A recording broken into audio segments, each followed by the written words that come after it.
solamente quería empezar con una estrofa que se recita todas las tardes al anochecer en el zazen, en la práctica de meditación al anochecer, que dice así: escuchadme, practicantes del Dharma, practicantes de la vía, los buscadores, aquellos que quieren realizar, hacer real conscientemente la verdadera naturaleza que somos.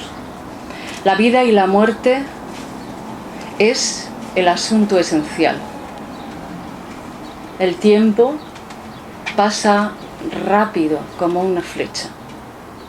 A vosotros y vosotras que buscáis la vía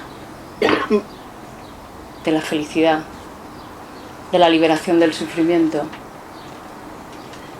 os lo ruego, no perdáis el momento presente. Tomad conciencia del momento presente. Yo creo que para empezar, luego si queréis sigo. Muy bien, muchas gracias, Mar. Pues si quieres seguir tú. Sí. Pero antes tengo que hacer un anuncio pequeñito que tiene que ver primero con que María Martínez de Islam está llegando, o sea que la tendremos también pronto aquí. Y lo segundo es que recordar que, pues ya creo que no hay que recordar nada porque todo el mundo tiene las mascarillas puestas. Entonces era un pequeño recordatorio de que, bueno, pues tenemos la obligación y la responsabilidad para que este evento siga adelante de llevar las mascarillas. Así que, pero ya veo que todo está muy bien. Pues muchas gracias, Mar, por tu primera intervención. Bien. Hola, buenos días a todas y a todos. Ya nos saludamos esta mañana en la oración matutina compartida. Y de nuevo, encantada de estar aquí, os lo digo a los que os veo por primera vez. Yo un apunte entonces, así una pincelada también, desde otra perspectiva que veo que estamos varios practicantes también del budismo, que también son diferentes aspectos y enfoques dentro de la misma vía, igual que con las demás tradiciones y religiones que compartimos camino. Y otra pincelada desde lo que yo vengo a representar un poquito aquí hoy, que sería el budismo tibetano, la tradición Gelupa en concreto, desde el monasterio en Galicia, que es de donde vengo. Una cosa que tenemos muy presente en relación con la muerte y con el duelo, ¿no? Que sería el tema. En el budismo hablamos mucho de vivir con la muerte en el día a día. De hecho, quizás sabéis que el budismo habla mucho de muerte constantemente y habla mucho de sufrimiento, y quien no conoce mucho el budismo a veces piensa o puede tener la impresión de que estos budistas son un poquito cenizos, ¿no? Porque siempre están hablando del sufrimiento y de la muerte, pero la idea es tener la muerte presente en el día a día, con la idea de la impermanencia siempre presente, el que todo está cambiando, el que todo está fluyendo, que la propia naturaleza de nuestra existencia es estar temporalmente en este momento aquí, pero llegará evidentemente la muerte y es inevitable para absolutamente todos los seres conscientes, y tener esa idea de manera muy presente para que nuestra vida sea precisamente mucho más significativa. Entonces, desde el budismo, desde el que nosotros practicamos, hablamos de la muerte constantemente, la tenemos presente en el día a día, no con intención de estar ni más tristes, ni más asustados, ni tener miedo, sino precisamente de poder extraer la esencia de este precioso renacimiento humano, que es muy breve, y entender y llegar a ese momento de la muerte pues con lo que hayamos estado cultivando durante la vida, y entendemos que a la muerte llegaremos como hayamos vivido, y se trata desde nuestro punto de vista de llegar de la manera más tranquila, incluso alegre, y con la mente pacificada y habiendo tenido pues eso, una vida significativa que nos pueda llevar hasta ese momento diciendo: está bien, ha terminado, continuamos el viaje, vamos a cambiar de envase desde nuestro punto de vista, la conciencia continúa su viaje, pero esta vida ha estado bien, ha sido significativa. He adoptado por lo menos esas dos premisas que en el budismo proclamamos siempre, que es el intentar beneficiar a los demás seres conscientes que existen, y si no podemos beneficiarlos o no tenemos capacidad en este momento, al menos abstenernos de dañar a ningún ser consciente. Y practicando esto y teniendo esa impermanencia presente, intentando que el día a día sea significativo, insisto, llegar a esa muerte inevitable con tranquilidad, con la conciencia y un estado interno pues tranquilo, ¿no? Una cosa que yo personalmente suelo intentar repetirme cada mañana y que recomendamos también en nuestra práctica, el pensamiento también cada mañana me digo a mí misma: muy pronto me separaré de este cuerpo. Y tenerlo presente también me ayuda o intento, ¿no?, que me ayude a vivir con menos aferramiento, menos apego, menos intensidad, trabajar más para el huésped que para el hotel, ¿no?, en el que estamos temporalmente alojados. Ese sería un poquito el primer apunte, ¿no? Muy bien, muchas gracias, Tensi. Seguimos. Un recordatorio para los ponentes es que además de las maravillosas personas que están aquí, también tenemos muchas más allí, en este sitio, y de vez en cuando alguna miradita a los que están allí también ayuda. Así que... Bien, buenos días. A veces cuando se habla de nacimiento y muerte, para comprender bien qué queremos decir, a veces el nacimiento es bueno verlo como surgimos, y surgimos de condiciones. Cuando las condiciones son suficientes, algo se manifiesta. A eso es lo que llamamos nacimiento. Y la muerte, por el contrario, será el cese.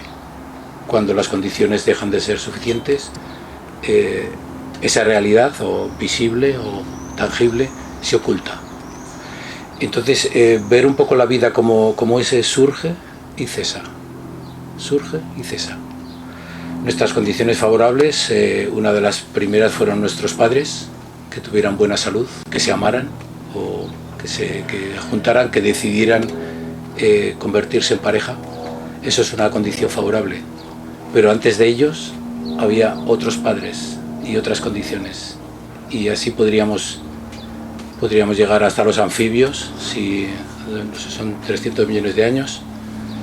Todo eso ha sido condiciones para que nosotros podamos estar hoy aquí. Condiciones también, pues que haya ido todo bien, que en el coche que vinimos estuviera bien, que estuviéramos conscientes. Todo eso ha sido condiciones. Y es una buena forma de comprender qué está ocurriendo ahora, para comprender qué ocurre cuando mueres, qué ocurre cuando cesan esas condiciones. Entonces ahora estamos aquí. Cuando llega el momento, el cuerpo se desgasta o viene una enfermedad.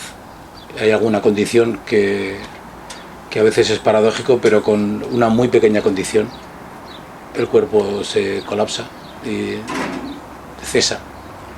El corazón deja de latir, el cerebro deja de funcionar, de emitir esas...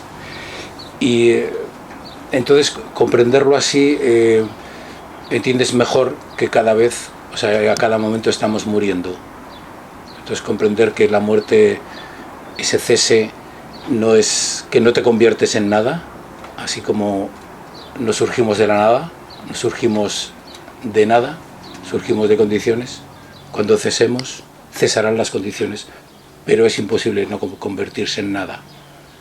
Y eso es lo que nos convertimos, es lo que cada tradición tiene su experiencia, su forma de comprenderlo, su forma de trascender ese momento de cese. En esencia, en el budismo se habla del karma. Karma es lo que estamos creando con la mente, con el cuerpo y con las palabras. Y en principio, eso es lo que continuará, tu karma, el resultado de tus acciones. Eso es lo primero que vamos a poder, que es fácilmente observable cuando nuestro cuerpo cese, que es lo que continuará. Luego hay otras formas de comprender, si la conciencia continúa, si no continúa, en qué forma, si hay reencarnación o no la hay. Yo creo que cada uno tiene su propia forma de comprenderlo y de sentirlo, y todas son buenas. No hay combate, no hay esta sí, esta es la correcta, esta no la es. Y cada uno tiene que reflexionar sobre ello para vivir de una forma mucho más plena. En principio, no tener excesivo miedo a la muerte nos inquieta, pero no tener un miedo excesivo que nos haga que nuestra vida sea más dificultosa. Comprenderlo, y cada uno que encuentre en las respuestas. Vale, voy a cortar aquí. Muchas gracias. Bueno, yo no sé si habría que hacer presentación personal de cada uno, en fin. Yo me presento, soy un religioso franciscano capuchino que he estado 12 años de capellán de un hospital en Bilbao, en el cual una de sus plantas está íntegramente dedicada a enfermos de cuidados paliativos. La experiencia es una de las experiencias más preciosas que he vivido hasta el momento en mi vida y me hubiera gustado seguir, pero yo soy miembro de una fraternidad en la cual pues hay que estar siempre reestructurando, y en este momento estoy en Donostia, en San Sebastián, y mi deseo es volar el año que viene a Ecuador, a la Amazonía ecuatoriana, que ya la conozco un poquito. Bien, nuestro Padre San Francisco de Asís, así le llamamos cariñosamente Padre, tiene un cántico precioso que se llama el Cántico de las Criaturas, en el cual va desarrollando una alabanza a Dios por todas las criaturas, por todas las realidades en que estamos viviendo. Y una de ellas es: alabado seas, mi Señor, por la hermana muerte corporal. Y las únicas referencias que en ese cántico emplea el posesivo nuestro es referente a la muerte y a la hermana madre tierra.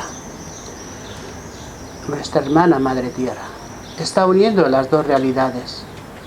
Nosotros formamos parte de la tierra y nosotros, todos nosotros, vamos a vivir esa experiencia de la muerte.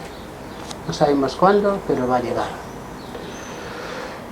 El Papa Francisco dice en esa carta preciosa, Laudato Si, alabado seas mi Señor, que hace referencia al cántico de las criaturas, que todo en esta tierra, en toda la realidad nuestra, está concatenado, todo está relacionado, todo.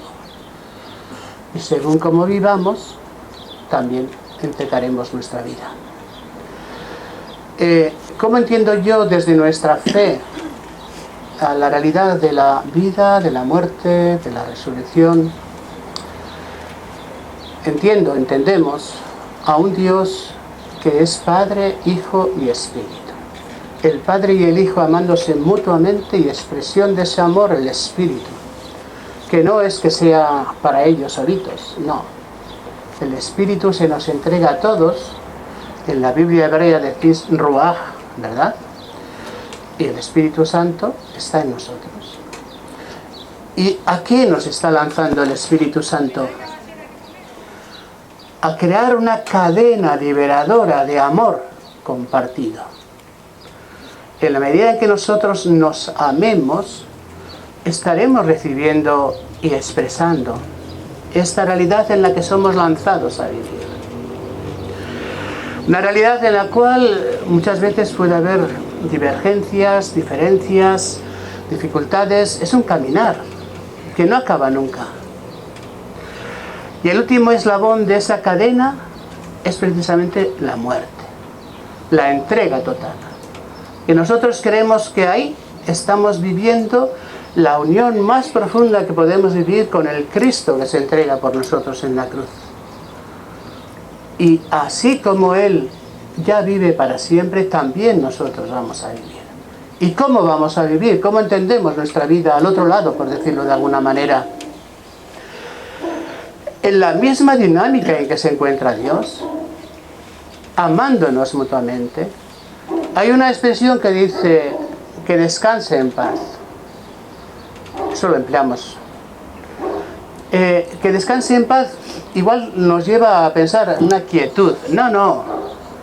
El llegar a relacionarnos continuamente, los que ya hemos vivido esta experiencia, eso es para siempre. Pero eso crea paz. La paz que de alguna manera con limitaciones grandes hemos vivido aquí, ahí la vamos a vivir en plenitud. Yo en eso creo, y eso da profundidad a mi vida, y al mismo tiempo me lleva a dar gracias a Dios, porque me está expresando claramente que este es el camino. Bueno, por ahora, ahí no. sábado no puedo usar el micrófono, voy a hablar en voz alta. Ah, No perdón. usamos tecnología. Perdón, es verdad. Perdón. Buen día a todos. ¿Se me oye ahora? Nosotros sí, pero es que está No. detrás de las cámaras. Por socialmente se puede. Lo haré porque es un precepto social. Bueno, es que como hoy es el día sábado, es el día de la meditación. Entonces es un día que tratamos de ser solamente naturaleza y no usar tecnologías. En lugar de viajar, caminamos. En lugar de utilizar, hablamos. Pero también se dice que todo lo que es por la vida anula la prohibición. Y como hoy estamos por la vida, esto me transgredo porque se puede hacer. La verdad, cada vez que participo en un encuentro interreligioso, me sucede lo que me está sucediendo ahora. Yo ya no sé si soy judío, budista o cristiano. Yo creo que soy un poco de cada cosa, porque todos hablamos el mismo lenguaje. Todos tenemos esta búsqueda de amor, como decíamos, distintas religiones y una sola creencia, lo que decía hoy a la mañana, la creencia del amor. Mira, tu hermana budista, hablabas algo del alma cada mañana. En la religión hebrea cada mañana decimos Elohai Neshama Shenatata Bi, gracias Dios que me has devuelto el alma, porque en el momento en que descansamos o no tenemos conciencia, es como que nuestra alma parte hacia el lugar de donde vino, que no sabemos bien de dónde es, y cuando viene, agradezco que esta alma de vuelta se incorporó. Claro, lo decimos cada mañana. Ustedes saben que las religiones tradicionales monoteístas, cristianismo, judaísmo, de tanta repetición dogmática se han vuelto más que monoteístas, monotemáticas. Por esto surgen otros caminos. Y entonces lo que tú sientes, muchas veces en la sinagoga se dice sin sentido. Y aquí estamos para recuperar este sentido. Vida y muerte. ¿Saben? Hay un término común que siempre decimos cuando nace un ser humano. Dio a luz, ¿verdad? Y cuando parte el ser humano, termina su vida física, ¿qué decimos? Va hacia un lugar de luz. Pero también venimos con dolor. Y cuando parte un ser humano, también tenemos dolor. Hace poco esta pandemia que no sabemos de dónde vino, si de un laboratorio o si de un gazpacho de murciélago, nadie sabe bien de dónde se originó, nos acercó a este concepto temor de muerte. Y en realidad, las plantas, los animales revivieron, ocuparon ciudades, los animales bajaban a la ciudad. Yo que vivo en Barcelona, aparecieron jabalíes, ¿verdad? El mar se transparentó y cuando se levantó el estado de la alarma, los que temblaron fueron los animales y las plantas, diciendo, otra vez nos contamina. Y esto es lo que yo creo que es. Nosotros sabemos, para el judaísmo, la muerte no es un final, o sea, es continuar. La palabra cementerio tiene 3 términos. Uno es Beit Kvarot, que quiere decir lugar de entierro. Otro es Beit Zichronot, lugar de recuerdos. El ser humano, para un ser humano puede ser un lugar de entierro o un lugar de recuerdos. Cuando se acerca a la tumba del ser querido, se recuerda en sí. Y el término más elevado es Beit Haim, casa de vida. Porque la vida hay un proceso que continúa. Personalmente no sé mucho de dónde venimos de ese lugar de luz, ni qué es ese lugar de luz. Me lo enseñaron, pero no lo sé. Pero me pregunto yo, sí que es la vida. Entonces, ¿qué vida tenemos? ¿Una vida de luz o una vida de dolor? ¿Qué vida proyecta la sociedad? Una vida egoísta, injusta, donde las personas no tienen vivienda, alimentos y donde el canibalismo del consumo va generando estas crisis durante siglos, donde el egoísmo de unos pocos se toma la ambición de todos nosotros.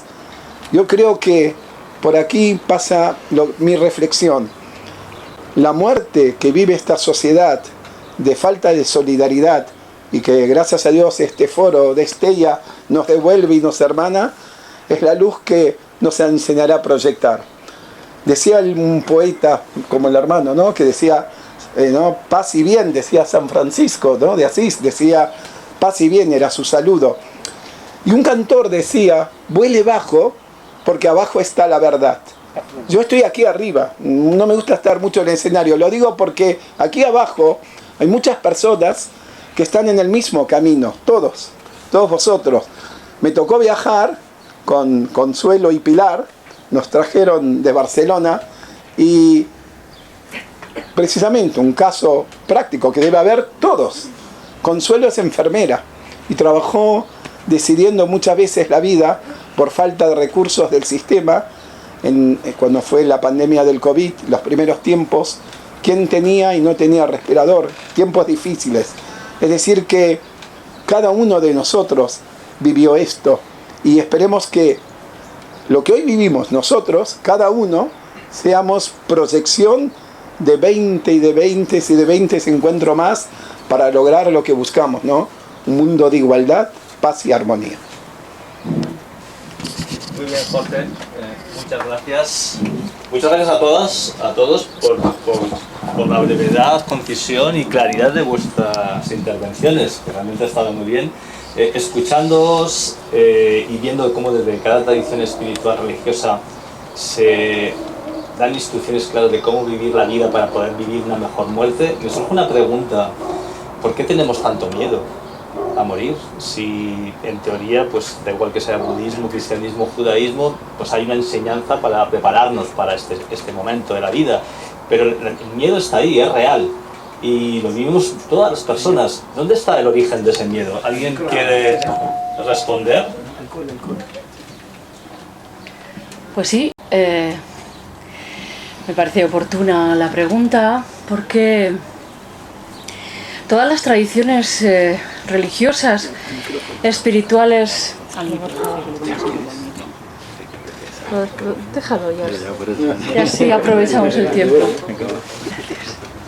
Digo que todas las tradiciones espirituales y religiosas de la humanidad, y veré por qué hago esta distinción, han surgido de la culminación de la naturaleza en el ser humano.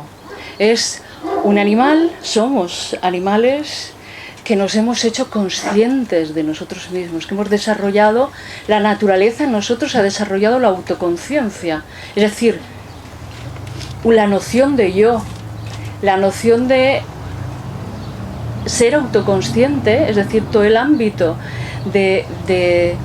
mental, en el sentido de la conciencia, de quién se da cuenta de. Resulta que hubo un momento en que se dio cuenta de que un animal, otro ser humano, un familiar, se moría. Y ahí cobramos conciencia de que si este se muere, o sea que yo también, ¿no? Y claro, el miedo a la muerte es inherente a la propia conciencia de la individualidad. Es la maduración de nuestra conciencia como seres individuales lo que hace que nos imaginemos, y subrayo lo de imaginar, porque tenemos una mente que imagina, que proyecta, es nuestra naturaleza psíquica, psicológica, nuestra alma, que se dice en otras tradiciones, lleva aparejada esa necesidad de proyectar lo que va a pasar para evitar el daño. Estamos programados para la supervivencia también. Hay un mandato de la naturaleza que conlleva, es inherente a proteger la vida. Y como nos damos cuenta de que en un futuro más o menos cercano esto que soy yo, que no es más que una idea es del terreno de las ideas, de lo mental, ese pensamiento nos estremece, porque la muerte no se la puede pensar. Si se la piensa, angustia. Esto es automático. Se la piensa, se la imagina, y eso genera angustia porque es inherente a la propia naturaleza de la autoconciencia. Por eso algunos seres humanos antes que nosotros, que eran iguales que nosotros, pero muy dotados, y que ejercieron una orientación hacia, vale, me doy cuenta de que voy a morir. Entonces, ¿qué es esto? ¿Quién soy yo? ¿quién es este que, o esta que nace? ¿Quién es esta que muere? Y se sentaron, igual que el Buda Sakyamuni, en esa alegoría de salir de los muros del castillo. No sé si conocéis la historia, el príncipe hijo de un rey que estaba ahí todo protegido, pues un poco como nosotros en este mundo pues tan privilegiado en comparación con otros lugares de la humanidad. Estamos un poquito pues en la yemita del huevo, ¿no? Cuando nos damos cuenta de que a pesar de todo lo que hacemos vamos a morir, pues eso estremece, angustia, y sobre todo cuando lo vemos, porque cuando lo imaginamos, bueno, pero el príncipe, el Buda Sakyamuni, realmente desarrolló la aspiración a realizar, a hacer real, a comprender en el sentido de darse cuenta, no de comprender intelectualmente, qué es esto que somos, cuando vio la enfermedad en otro, cuando vio la vejez y el sufrimiento inherente a la pérdida, cuando vio lo que es un ser humano muerto, desarrolló, y cuando vio, cuidado, a otro ser humano que decidió explorar, que decidió comprender, que interiorizó la atención para ver si podía experimentar la liberación de esa angustia de muerte. Cuando hablamos de sufrimiento en el budismo estamos hablando de esa noción individual que piensa la muerte y oye, y a todos, por el hecho mismo de tener una autoconciencia, un yo, ahí mismo es el momento de empezar a ir un poquito más allá a profundizar en nuestra experiencia de vida. Y eso es la trascendencia, es decir, trascender experiencialmente que esto que llamo yo, este individual, no es más que una parte más del proceso evolutivo, que si me quedo ahí, la angustia es mucha, pero si sigo la naturaleza que me impulsa a darme cuenta, a trascender, y eso es el camino que dejaron marcados otros seres humanos antes que nosotros y que se ha dado lugar en las diversas tradiciones espirituales, que iba a añadir alguna cosa más, pero creo que voy a pasar el micrófono para que no monopolizar. Si alguien quiere complementar un poquito, gracias, Isabel. Gracias, Marco. Hay una autora que se llama Elizabeth Kubler-Ross que ha escrito mucho de este asunto ante la muerte y dice que hay 5 fases anteriores al morir. La primera es que uno no se lo cree, pero ¿cómo? Me toca a mí ahora esto, pero ¿cómo es posible y tal? Eso es la primera reacción normalmente, ¿eh? La segunda es de rebeldía total, pero ¿cómo morirme yo ahora? La tercera es de encontrar algún subterfugio por algún lado para que eso no suceda. Inclusive pedir a la Virgen, al Espíritu, a quien sea, que son formas de petición de las que estoy totalmente en contra, yo personalmente. La cuarta es, bueno, pues a ver qué hacemos. Un quedarse sin horizonte, ¿verdad? Y la quinta es una aceptación total, normalmente. Ya sé que me voy a morir. Hemos experimentado esto en el hospital donde estaba mi compañera Marimar y yo, que es así al final el final de mucha gente. Y para mí personalmente, cuando he visto morir a gente en el hospital, ya muerta, me he quedado ante el misterio de la muerte, dando gracias por esa vida entregada, por ese eslabón final de esa vida, y que en definitiva llama a eso, a resurrección, a vida sin final al otro lado que es continuidad, en plenitud, digamos, ¿no? Pero Elizabeth Kubler-Ross ha marcado bien esas 5 fases que suceden en nuestra vida, normalmente. Y es humano, totalmente humano. No sé si alguien quiere... Sí, quería comentar. Gracias, Joseba, por traernos las fases de Kubler-Ross que se aplican tanto para el duelo, que es la muerte, la pérdida de otras personas, como también en tu propia preparación para la muerte. Muy interesante verlo desde esa perspectiva. Gracias. Sí. Yo solo quería aportar una respuesta corta a la pregunta de por qué da tanto miedo, una respuesta a nivel psicológico muy básico, que creo que está relacionado con la idea de la disolución del yo. Eso es lo que a nivel psicológico aterra, desaparecemos, dejamos de existir tal como nos percibimos a nosotros mismos, ¿no? Y efectivamente, al hilo de lo que comentó Mar, y sin entrar en absoluto en contradicción, porque son diferentes niveles del mismo mensaje y del mismo budismo, esa comprensión profunda del Buda Sakyamuni, que comprende la verdadera naturaleza de los fenómenos y del propio yo y trasciende cualquier temor y cualquier engaño y cualquier sufrimiento, hay un nivel en el que los seres humanos ordinarios trabajamos y tenemos que trabajar gradualmente, o desde el punto de vista del budismo tibetano enfocamos la práctica, ¿no? Es trabajar desde gradualmente. En la práctica del Dharma, la práctica del budismo, hablamos que básicamente es adiestramiento mental, y es esa mente conceptual que tiene miedo, que tiene aferramiento, que percibe el yo de una forma muy sólida, nuestra propia entidad e identidad la percibimos muy sólida, muy permanente. Es el temor que surge de esa mente conceptual ante la idea de que eso va a desaparecer, lo que automáticamente nos produce miedo, ¿no? Por eso, desde el punto de vista del budismo, en este caso, en lo que profundizamos mucho en esta vida y procuramos estudiar también, porque en el budismo, en esta rama, sobre todo la Gelupa, que es como somos un poco más de estudio y de libros, sabéis que en el budismo hay muchas tradiciones y linajes, y en concreto la Gelupa es muy de estudio, ¿no? Nosotros, de hecho, en el monasterio lo que tenemos es un programa de estudios de filosofía budista muy amplio, muy profundo, en el que se estudia lógica, se estudia mente, se estudian las emociones aflictivas como causa del sufrimiento, se estudian los antídotos a estas emociones aflictivas, que no dejan de ser también mente, pero mentes válidas, que son capaces de ir neutralizando a cada una de estas emociones aflictivas. Es una práctica religiosa de currar mucho y de estudiar mucho y de practicar cada día. Entonces, primero nos impregnamos de la teoría y luego salimos a practicarla con nosotros mismos, por supuesto, pero con los demás sobre todo, ¿no?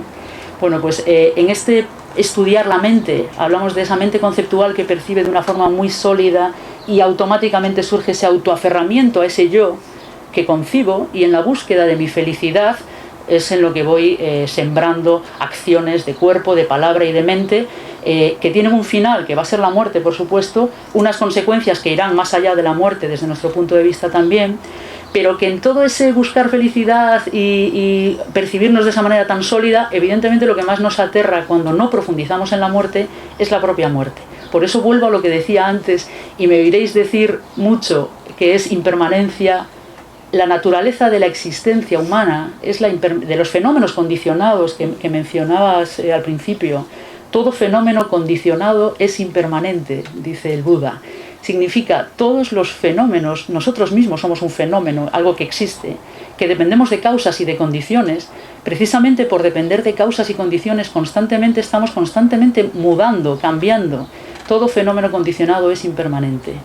El fin de esta naturaleza temporal de nuestro cuerpo físico será que cuando dejen de darse esas condiciones para que soporte nuestra conciencia, espíritu, alma, ese huésped que nombré antes también, deje de existir este cuerpo, pero trascenderá esa otra parte no material, etc.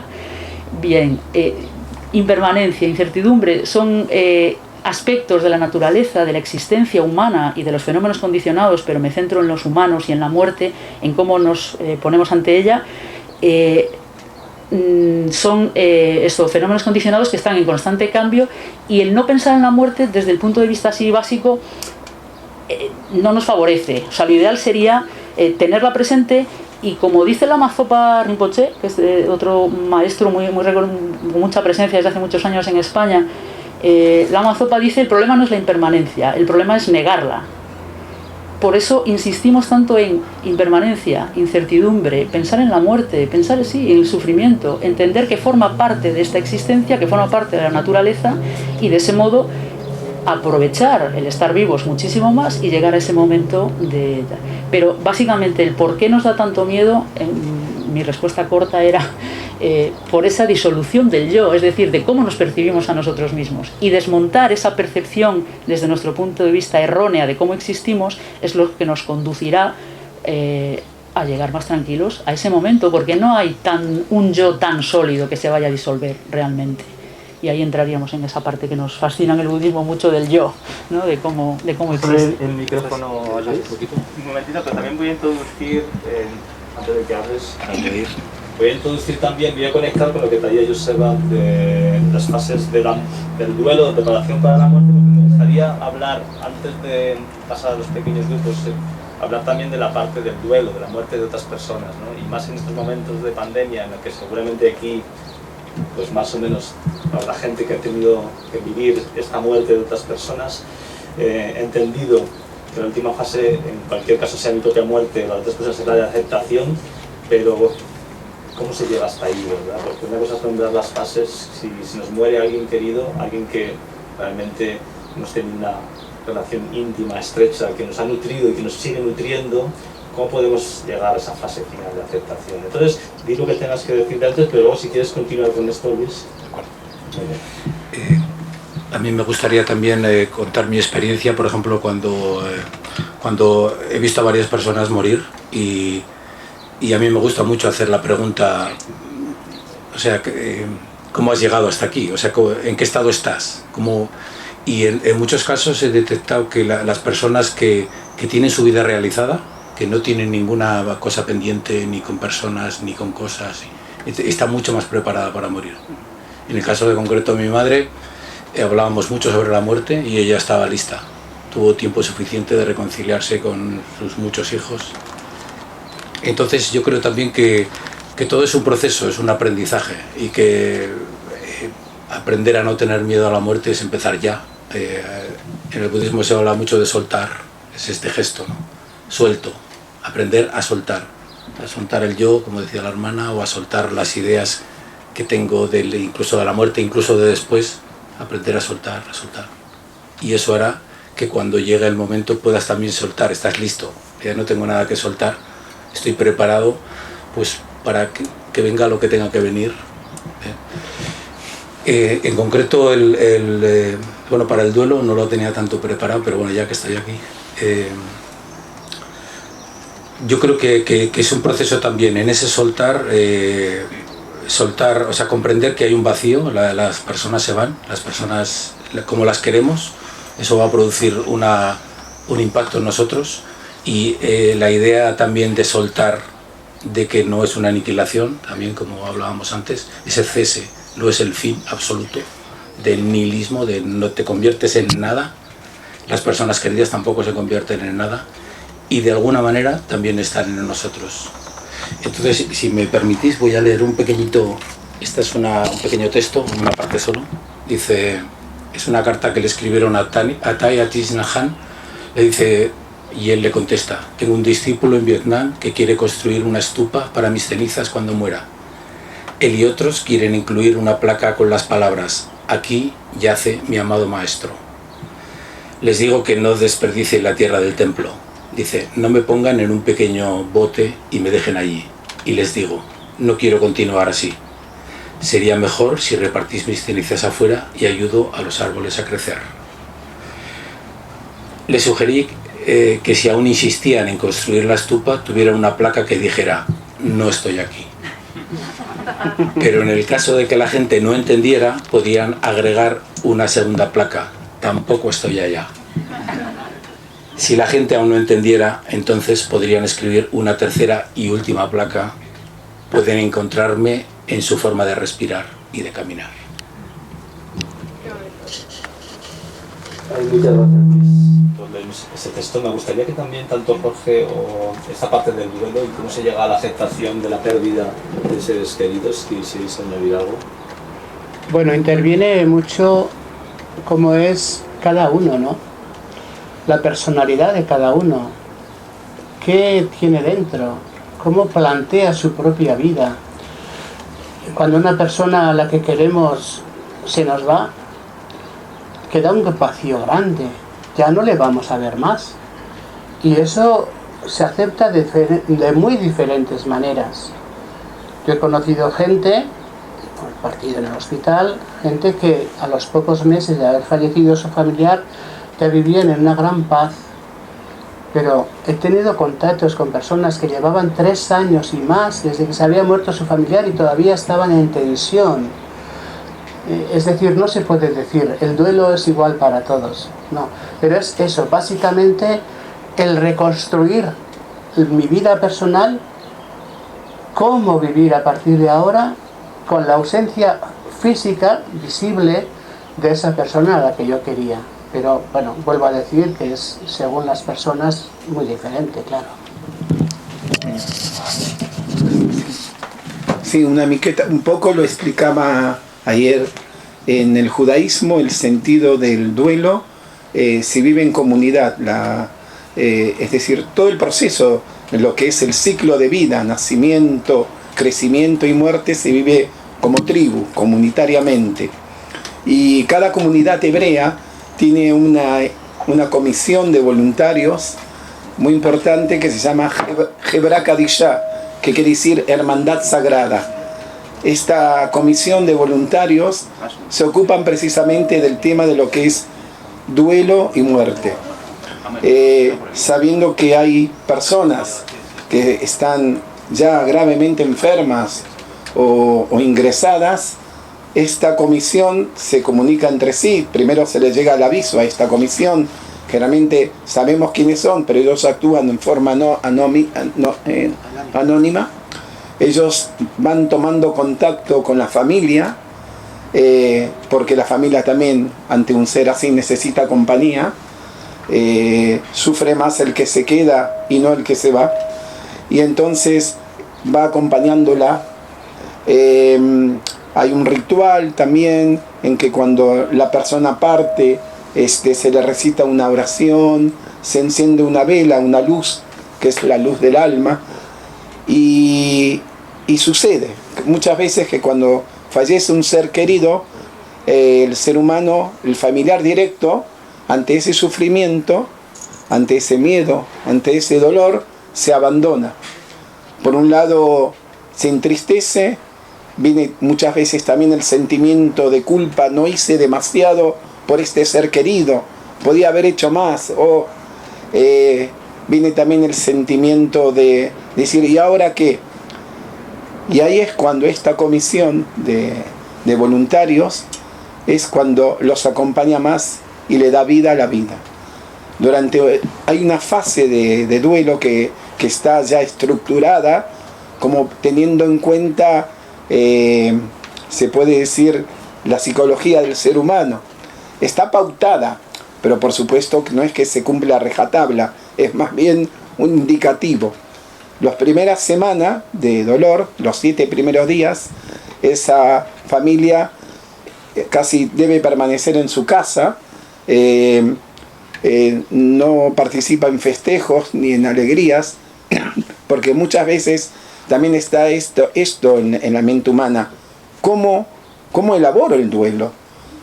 Si me río está mal, y entonces se acompaña, se le provee de alimentos, porque seguramente se van a abandonar, y se está constantemente acompañándolo, socialmente, con plegarias, se hacen rezos. El rezo precisamente para el ser que partió no es un rezo de tristeza, sino es Kadish, se llama Kadish, que quiere decir sagrado, es un rezo de exaltación del alma, es un rezo de exaltación. Este proceso de semana se extiende luego a un mes, en que se quiere ir al cementerio a recordarlo. También esto, durante el sepelio y el entierro, cuantas más personas de la comunidad pueden estar presentes, se pide de acompañar a las familias. Yo me acuerdo que de pequeño, cuando pasaba un coche fúnebre, sea de donde sea, las personas se detenían en el camino. Era como una forma de darle un respeto, un adiós, una despedida. Socialmente esto se está perdiendo, ¿no? El sentido de que cada ser humano que se va es parte de nosotros mismos. Miren, la alegoría cuando Caín mata a Abel. Entonces dice la Biblia que Dios le pregunta, sabiendo Dios que lo había matado, ¿no? Dice, ¿dónde está tu hermano? Dice, no lo sé. Es que toda la tierra, dice el Génesis, grita este dolor. Somos de la tierra, y la tierra, cuando cae un ser humano, venimos de la tierra, en la tierra volvemos. Y dice Caín, ¿acaso soy el guardián de mi hermano? Esta es la ideología actual, ¿no? La ideología egoísta capital que tenemos. Me tengo que preocupar por ti. Y luego este proceso de duelo continúa hasta un año.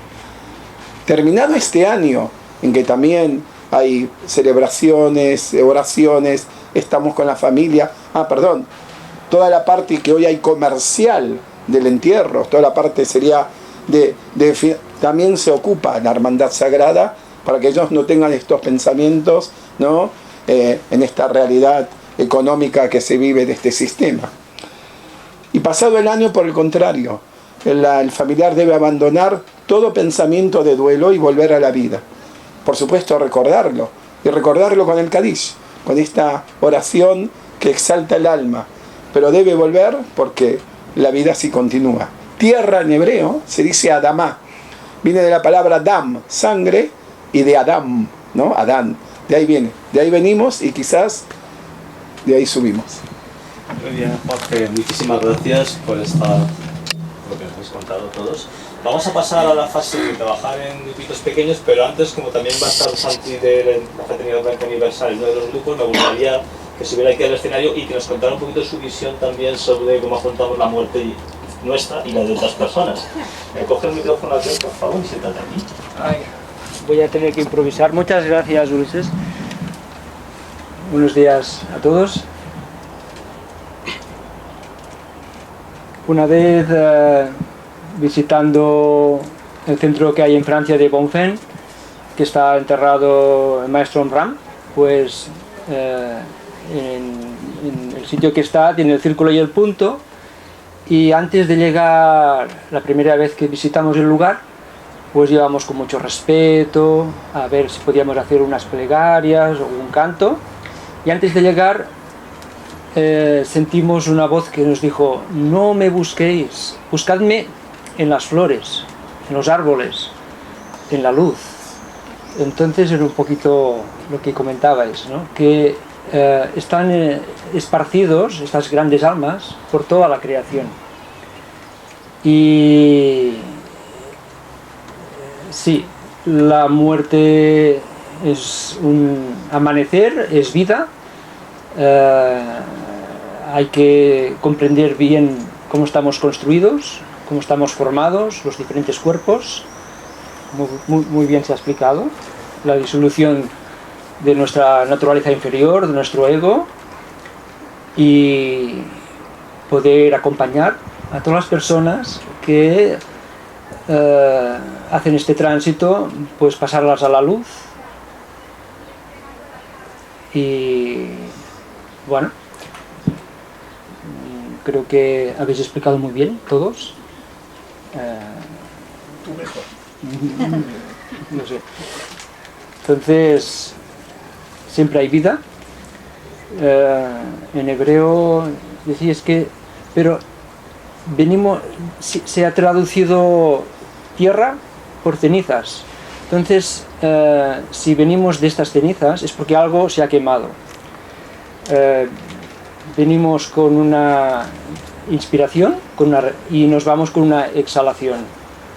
El corazón, este fuego, cuando se para, hay un proceso de unos 14 días que la muerte no es como clínicamente se dice, clínicamente muerto porque el corazón se ha parado, sino que es un proceso que va continuando durante unos días más. Y muchos grandes seres han podido devolver dentro de este proceso a la vida porque aún no estaban clínicamente muertos, sí, pero aún estaban con el proceso de vida. Incluso ahora me viene en la India un yogi que se hizo construir unos cristales con un espejo para canalizar la luz del sol. Entonces, con el espejo y la luz la entraba por el ojo de algún animal, pongamos un pájaro, y entonces este pájaro muerto, que en 3 horas un pájaro ya se quedan casi rígidos, podía devolverlo a la vida y volaba durante un minuto y después pop, caía muerto. Decía, yo no puedo hacer más, pero mi maestro sí podría haber hecho que hubiese continuado el proceso de vida. Bueno, es porque este proceso de muerte es largo. Entonces hay todos estos pasos que se conocen de mirada más allá y de acompañamiento, que hay todos estos libros, Dr. Moody, Elizabeth Kubler-Ross, el libro tibetano de la vida y la muerte, son extraordinarios y nos ayudan mucho a comprender que realmente la muerte no existe, que es un amanecer, que solo hay vida. Y entonces comprender bien, estoy totalmente de acuerdo en la impermanencia de las cosas. Esto nos ayuda muchísimo a comprender la naturaleza de que todo es un río de vida, porque siempre se habla de evolución, todo evoluciona, pero para que haya evolución, primero tiene que haber involución. El espíritu involuciona, hay un río de vida que viene del sol y más allá, pasa a través del sol y toca todos los reinos de la naturaleza hasta las piedras.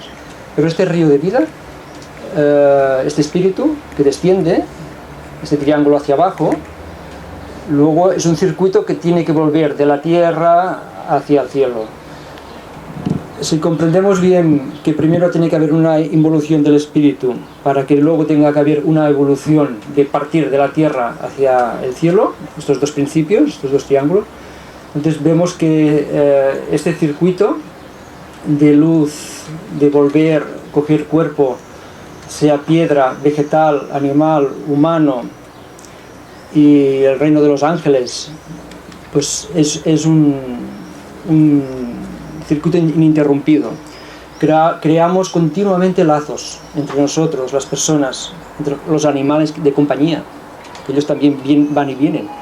Entonces, lazos y más lazos, todos esos lazos que vamos creando, tanto si amamos como si odiamos, creamos lazos.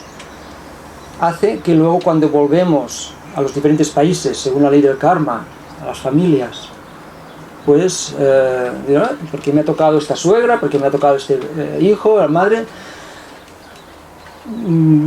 entendemos y vemos que es por algo, que estos lazos ya vienen de muy atrás y que están inscritos incluso en los clichés, que hablamos de los patrones, los hábitos de conducta, estos clichés que son como circuitos que está grabado todo, pues ya vienen incluso de las vidas pasadas. Bueno, no me quiero extender. Muchas gracias.